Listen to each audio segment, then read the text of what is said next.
हमारी श्रृंखला चल रही है। क्या श्रृंखला चल रही है? डू एज डायरेक्टेड की श्रृंखला चल रही है, जिसमें हम जो लास्ट ईयर पूछे गए क्वेश्चंस और संभावित क्वेश्चंस हैं उनको देख रहे हैं। और वो किन के लिए हैं? All kinds of competition exams, 10th 12th graduation, post graduation तक का लेवल है। और आपको केवल 10 से 15 मिनट देना है, जिसमें आपको बहुत सारी चीज़ें समझ में आ जाएगी, बहुत सारी चीज़ें समझ में आ जाएगी। क्योंकि डू एज डायरेक्टेड में 5-7 जो सेंटेंस होते हैं वो सभी प्रकार के होते हैं, जिसमें कई प्रकार के क्वेश्चंस हल कर सकते हैं हम। यदि उसे समझ लेते हैं ना तो हमारे लिए बहुत ही फ़ायदेमंद रहता है। तो दोस्तों ज़्यादा समय भी नहीं रहेगा आपके पास में, ज़्यादा समय भी लेने का ज़रूरत नहीं है। केवल उतना समय तो आप ऐसे कहीं भी चल कर के सुन सकते हैं, देख सकते हैं, समझ सकते हैं, ठीक है ना। तो देख लीजिएगा, डू एज डायरेक्टेड इस प्रकार का क्वेश्चन आता है, 5 से 6 मार्क्स गेट कर सकते हैं, ठीक है ना। तो उसे हमें समझना है। तो देख लीजिएगा, डू एज डायरेक्टेड, कहे अनुसार करिए। कहे अनुसार करिए मतलब कोई भी सेंटेंस रहेगा और ब्रैकेट में वो कोई भी निर्देश रहेगा कि ये चीज़ करना है आपको, इसके थ्रू आपको कन्वर्ट करना है या बदलना है, जो भी करना है इसके ही अकॉर्डिंग करना है। तो दोस्तों देख लीजिएगा आप क्या करना है हमें और क्या नहीं करना है, वो इसी के माध्यम से हम समझते हैं, ठीक है।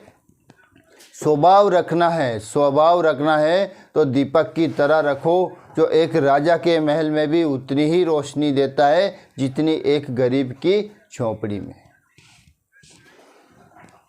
कभी भी लोग आपके बारे में टीका टिप्पणी करें तो घबराइए नहीं, क्योंकि हर खेल में दर्शक ही शोर मचाते हैं, खिलाड़ी नहीं, ठीक है। तो समझ लीजिएगा, पहला सेंटेंस है प्लीज़ डोंट डिस्टर्ब मी, और इसमें वॉइस में चेंज करना है, चेंज इनटू पैसिव वॉइस, ठीक है। इस प्रकार का ब्रैकेट में इस प्रकार का निर्देश आया कि आपको क्या करना है, पैसिव वॉइस में कन्वर्ट करना है। तो ठीक है, पैसिव वॉइस में बदल रहे हैं हम। हमने कहा था कि किसी भी चीज़ को समझने से पहले उसका ये ज्ञान होना कि ये किस सेंटेंस का है, किस प्रकार का सेंटेंस है, तभी हम अच्छे से बदल सकते हैं, नहीं तो कुछ भी नहीं लिख सकते हैं, ठीक है ना। रूल्स तो बहुत सारे हैं, पर हमारी समझ में आ जाने चाहिए कि ये किस प्रकार का सेंटेंस है। अगर हमें पता चल गया कि ये इस प्रकार का सेंटेंस है तो वी कैन कन्वर्ट इजीली, हम आसानी से बदल सकते हैं। तो देख लीजिएगा, please don't disturb me, passive voice में आपको बदलना है। तो क्या है ये है इम्पेरेटिव सेंटेंस का रिक्वेस्ट वाले सेंटेंस से, क्योंकि उसमें ऑर्डर वाले भी होते हैं और कमांड वाले भी होते हैं, सजेशन वाले भी होते हैं, है ना। तो रिक्वेस्ट वाले भी होते हैं। तो ये वाला सेंटेंस है रिक्वेस्ट वाला सेंटेंस है। किस वाला सेंटेंस है? रिक्वेस्ट वाला सेंटेंस है। तो दोस्तों रिक्वेस्ट वाला सेंटेंस है तो हमें क्या करना है, हमें इसका संरचना याद होना चाहिए कि इसमें किस प्रकार से बदला जाता है। तो इसमें बदलने के लिए क्या करते हैं, सबसे पहले तो हम यू आर रिक्वेस्टेड, सबसे पहले तो यू आर रिक्वेस्टेड लिखते हैं, फिर लिखते हैं टू, फिर लिखते हैं वर्ब की फर्स्ट फॉर्म, फिर लिखते हैं ऑब्जेक्ट, अदर वर्ड, ठीक है दोस्तों, इतनी चीज़ें लिखते हैं। तो देख लीजिएगा, हम इसको बदल रहे हैं, पैसिव वॉइस में कन्वर्ट कर रहे हैं।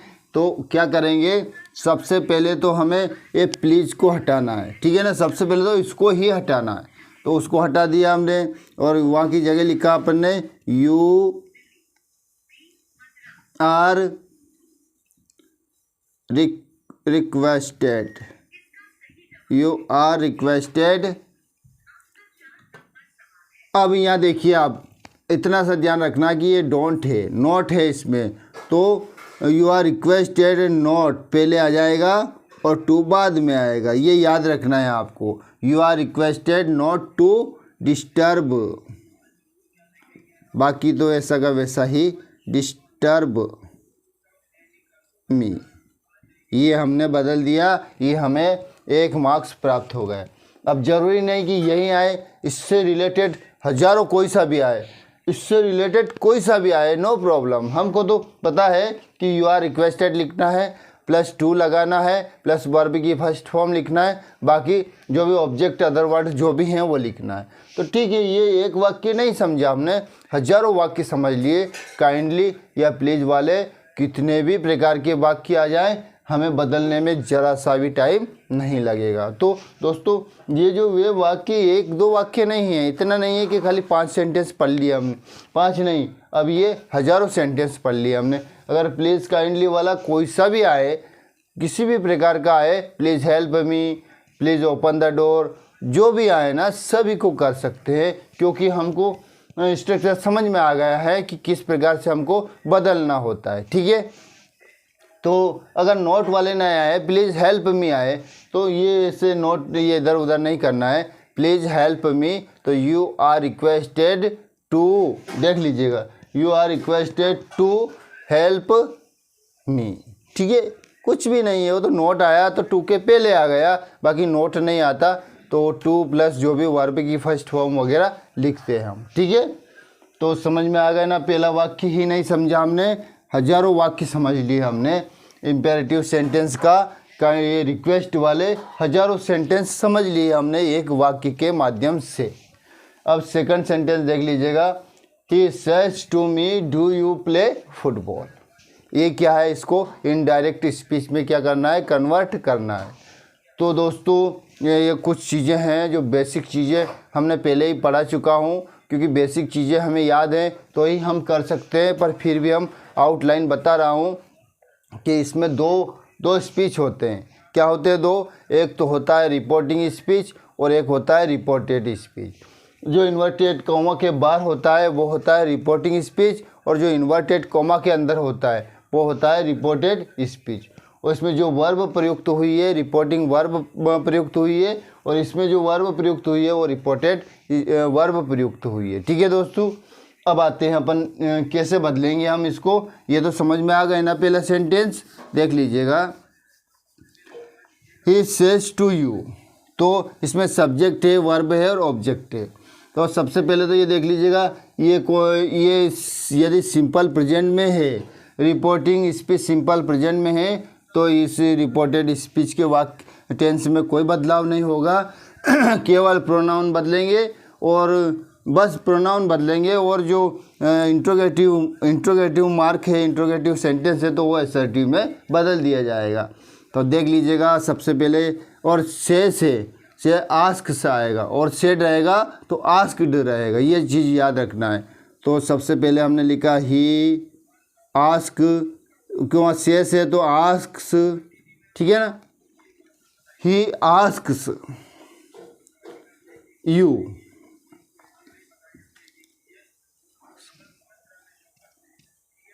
ही आस्क्स यू।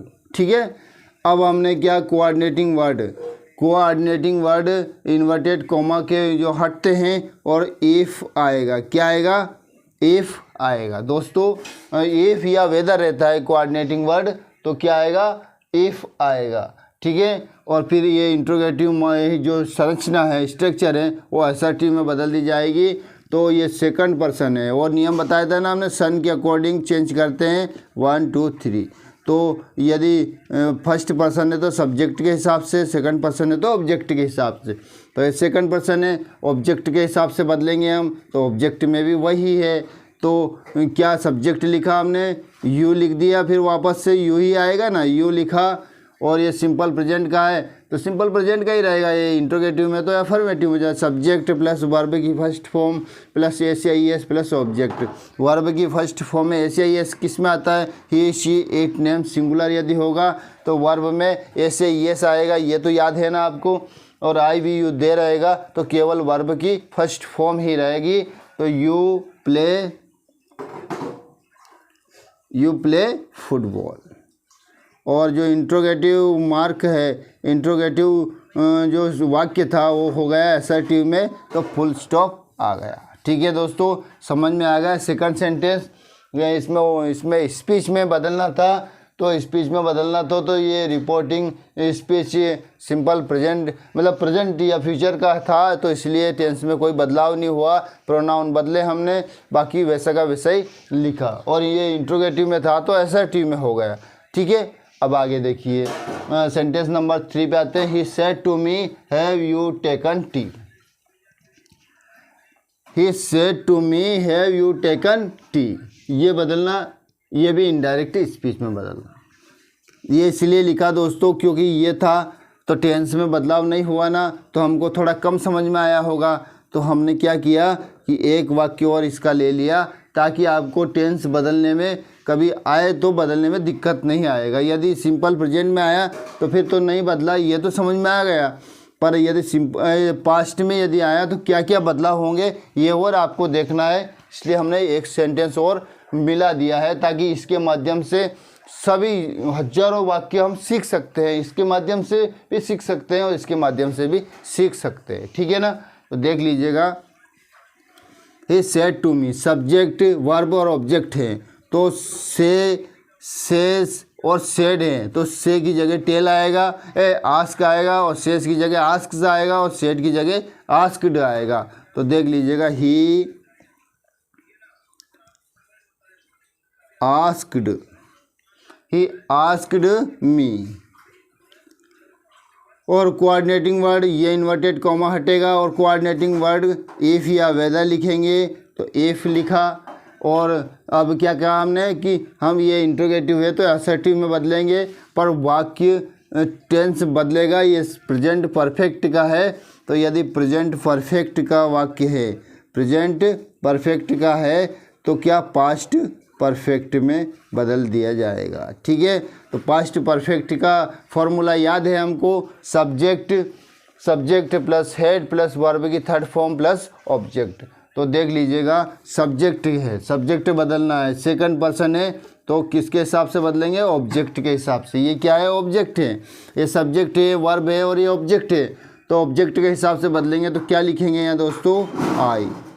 तो ये है, ये प्रेजेंट परफेक्ट का था, तो हमने पास्ट में किया, तो पास्ट का हो जाता है हैड। हैव की जगह क्या लिखा हमने, हैड। वर्ब की थर्ड फॉर्म तो सेम है, जो उसमें भी रहेगी इसमें भी रहेगी, ऑब्जेक्ट जो है वही, उसमें थोड़ी ना बदलाव होगा। और इंट्रोगेटिव मार्क था तो असर्टिव में हो गया, वाक्य पूरा असर्टिव हो गया, ठीक है ना। तो रिपोर्टिंग स्पीच और रिपोर्टेड स्पीच को दोनों को कंबाइन कर दिया इफ से, ठीक है ना। तो एक ही वाक्य, ये अलग अलग थे, उसको एक ही में बदल दिया, ठीक है दोस्तों। समझ में आ गए ना। तो अब ये एक वाक्य नहीं समझाया हमने, इससे संबंधित हजारों वाक्य समझ लिए। इंट्रोगेटिव में ज़रूरी नहीं कि यही वाक्य समझा हमने। तो दोस्तों एक दो वाक्य नहीं है, ये बहुत बड़ा, अगर सोचेंगे तो आपको बहुत बड़ा क्लास लगेगी आपको कि यार ये बहुत बड़ी क्लास है, ठीक है ना। क्योंकि इतना समझ लिया मतलब हजारों वाक्य समझ लिए अपन ने। आगे बढ़ते हैं, सेंटेंस नंबर 3 पे आते हैं हम। इस थर्ड तो हो गया, सॉरी, 4th पे आते हैं। We are going to Delhi by train. दोस्तों ध्यान से समझना है, इसमें क्या करना है, आर्टिकल फिल करना है, ए एन द, या यदि नेसेसरी नहीं हो तो क्रॉस करना है, उसमें कुछ भी नहीं भरना है। मन से आर्टिकल नहीं फिल करते कि ये आया तो ये भर देते, ठीक है ना। तो कॉन्सेप्ट है, इसको समझना है। We are going to Delhi by train, हम रेल से दिल्ली जा रहे हैं, ठीक है। यदि मीन्स ऑफ ट्रांसपोर्ट, एक कॉन्सेप्ट है, सुन लीजिएगा। मीन्स ऑफ ट्रांसपोर्ट यदि आया है तो एक्सप्रेशन में हम ए एन द का आर्टिकल का प्रयोग नहीं करते हैं, क्योंकि हम जा रहे हैं, उससे यात्रा करके जा रहे हैं ना, हम यात्रा कर रहे हैं उससे, तो उसमें कोई भी आर्टिकल नहीं आएगा, केवल वो ऐसा ही रहेगा, उसमें एक आर्टिकल भी फिल नहीं होगा। तो दोस्तों इसीलिए ऑप्शन में दिया है ए एन द और क्रॉस, मतलब नो नेसेसरी, इसकी कोई ज़रूरत नहीं है, इसमें आर्टिकल नहीं आएगा, ठीक है दोस्तों। क्यों नहीं आएगा, क्योंकि हम जिससे यात्रा कर रहे हैं, जिसमें ट्रैवलिंग कर रहे हैं, उसमें नहीं आएगा। बल्कि यदि एक और वाक्य देख लीजिएगा, इसमें अलग है, a girl was run over by car. A girl was run over by car, इसमें और उसमें क्या अंतर है ये समझ लेना। क्योंकि इसमें जो हुआ कि एक लड़की को कार ने कुचल दिया, एक लड़की को कार ने कुचल दिया, मतलब इसका कॉन्सेप्ट थोड़ा अलग है। क्योंकि मीन्स ऑफ ट्रांसपोर्ट तो आया है, मीन्स ऑफ ट्रांसपोर्ट तो आया है, पर क्या होता है काउंटेबल नाउन में आया है, क्योंकि किसी लड़की को कुचला है, किसी लड़की को कुचला तो किसी एक ही वाहन ने कुचला होगा, ना कि इधर से भी कुचल दिया और कोई वाहन ने, दूसरा ने, कार ने कुचल दिया, बस ने कुचल दिया, ऐसे क्या सभी थोड़ी कुचलेंगे, ये कोई भी काउंटेबल नाउन होगा।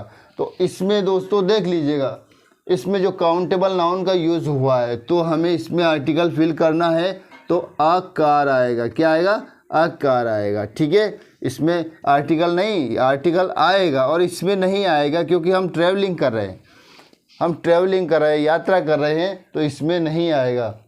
जैसे I was buying a car, ऐसा नहीं कि I was buying car, car कितनी खरीद रहे हैं, काउंटेबल नाउन के रूप में उसका यूज़ हो रहा है ना, तो हम खरीद रहे हैं, पर काउंटेबल नाउन है, जैसे एक खरीद रहे हैं, दो, हमारा हिम्मत ही नहीं, ताकत ही नहीं है, हम क्या खरीदेंगे। तो इसमें ज़रूर, इसमें देखिए, इसमें मीन्स ऑफ ट्रांसपोर्ट में आएगा, पर इस मीन्स ऑफ ट्रांसपोर्ट में नहीं आएगा, क्योंकि कॉन्सेप्ट है उसमें, इसमें किसी में यात्रा कर रहे हैं, कहीं जा रहे हैं ना, उससे संबंधित, पर किसी ने क्षति पहुंचा है, एक्सीडेंट किया है, कुछ हुआ है, कुछ खरीदा है, उस सेंस में आएगा। तो दोस्तों दोनों में कन्फ्यूजन नहीं होना है कि यार इसमें तो बोला था कि नहीं आएगा और इसमें तो बोला कि आ गया, तो ऐसा कन्फ्यूजन नहीं होना है हमको, ये कन्फ्यूजन दूर कर लें आप लोग, ठीक है दोस्तों। ये समझ में आया कि यदि काउंटेबल नाउन के रूप में उपयोग होगा, है ना, जैसे कुचलना, खरीदना, है ना, बेचना, ये चीज़ सेंस में आएगा ना, तो आएगा, पर इस सेंस में किसी में यात्रा कर रहे हैं तो किसी एक चीज़ में ही यात्रा कर रहे हैं, तो किसी में यात्रा कर रहे हैं तो उसमें नहीं आएगा, ठीक है, ये समझना है आपको। अब आ जाता है अपना most important question, error find out करना। एरर फाइंड आउट करना सबसे इम्पोर्टेंट होता है दोस्तों, इसको ढूंढना, एरर को और सही करना, वो एक बहुत बड़ी बात होती है, ठीक है ना। तो एरर फाइंड आउट करते हैं हम, देख लीजिएगा आप कि कैसे एरर फाइंड आउट करते हैं, कहाँ एरर हो सकता है, ये आपको देखना है।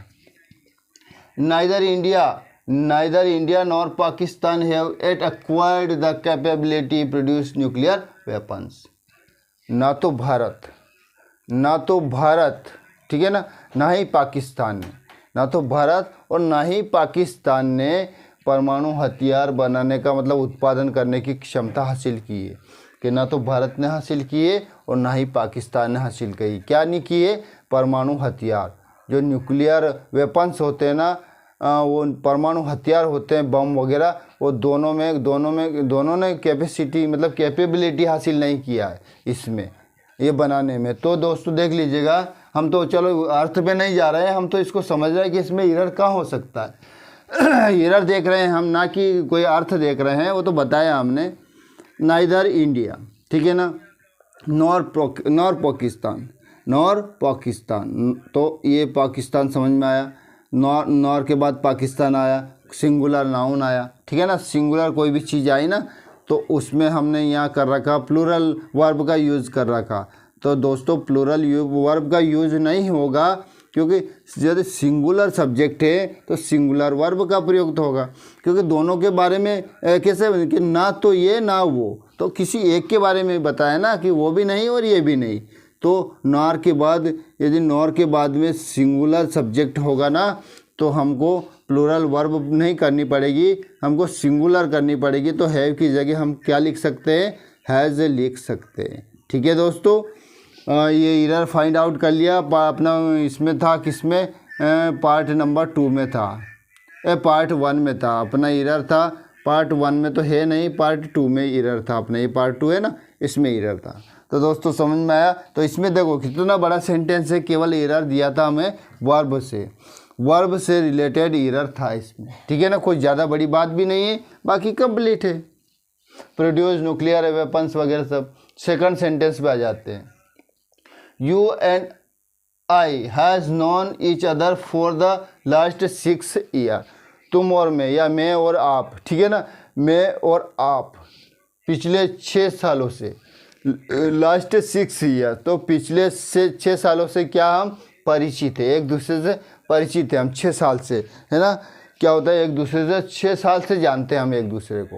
तो देख लीजिएगा, यू एंड आई, ये देखिए सब्जेक्ट यू एंड आई, क्योंकि एंड से भी जुड़ा है तो ये सब्जेक्ट सिंगुलर नहीं है, ये तो प्लूरल है। और वर्ब हमारी प्रयुक्त हो रही है वह सिंगुलर प्रयुक्त हो रही है, तो सिंगुलर वर्ब प्रयुक्त न होने की बजाय प्लूरल वर्ब प्रयुक्त होगा। ठीक है, you and I have known each other for the last 6 year. ठीक है दोस्तों, ये कोई एक क्वेश्चंस नहीं है, एक नहीं है, इससे हज़ारों क्वेश्चंस हम कर सकते हैं ये, क्योंकि बहुत सारे क्वेश्चंस ऐसे आते हैं इसमें नेसेसरी नहीं होता है, आर्टिकल का ज़रूरत नहीं होता है, ऑप्शन दे देता है, तो आपको तुरंत समझ में आ जाना चाहिए कि यार इसमें हम जो ट्रैवलिंग कर रहे हैं इसमें नहीं आएगा। और यदि जिसमें किसी से ऐसे एक्सीडेंट हुआ, ख़रीदा है, इसमें मीन्स ऑफ ट्रांसपोर्ट आया तो हमें प्रयुक्त करना है। और ये इम्पेरेटिव सेंटेंस का हमने देखा था वो रिक्वेस्ट वाला, तो इसमें चाहे एक नहीं 1000 भी आए ना तो हम कर सकते हैं। और ये जो स्पीच है, यदि सिंपल प्रेजेंट से रिपोर्टिंग स्पीच का आया तो इसमें क्या बदलाव होंगे, ये ज़रूरी नहीं कि यही सेंटेंस को देखना है, हज़ारों सेंटेंस हम कर सकते हैं। ठीक है दोस्तों, समझ में आया? Thanks for watching me, thanks for listening me. रुको, कर दिया एक बार, करियो कि कहीं करियो? तो मैं ये बोल देता हूँ ना, इसमें से फिर काट लेंगे अपन, है ना। स्वभाव रखना है तो दीपक की तरह रखो, स्वभाव रखना है तो दीपक की तरह रखो, जो बादशाह के महल में भी उतनी रोशनी देता है जो एक गरीब की झोंपड़ी में। कभी भी लोग आपके बारे में टीका टिप्पणी करें तो घबराइए नहीं, कभी भी लोग आपके बारे में टीका टिप्पणी करें तो घबराइएगा नहीं। याद रखना, हर खेल में दर्शक ही शोर मचाते हैं, खिलाड़ी नहीं।